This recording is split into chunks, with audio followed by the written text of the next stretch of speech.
এদেরকে দেখো, camera on করতেই শুরু হয়ে গেল চুল ঠিক করার পালা।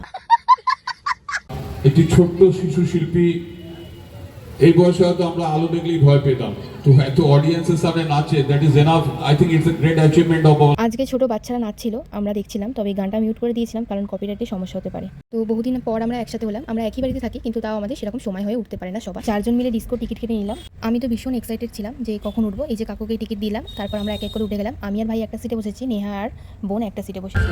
গাইস আমরা উঠে গেছি। আমার ফোন আমি ওকে দিয়ে দিচ্ছি কারণ আমি ধরতে পারবো না যদি দিমাগ ঘুরে যায়।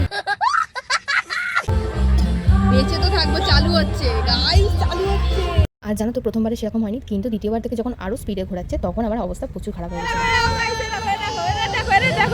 ফোন দেখছি, ফোন দেখছে, ডিসকোতে উঠে ফোন দেখছে। একটু ভয় লাগলো, দারুণ এনজয় করেছি আমরা সবাই মিলে।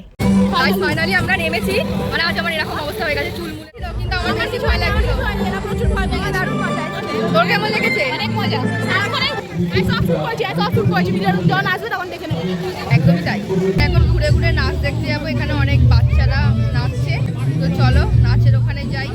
এত সুন্দর সুন্দর গানে নাচছিল, কপিরাইটের জন্য আমি দিতেই পারিনি।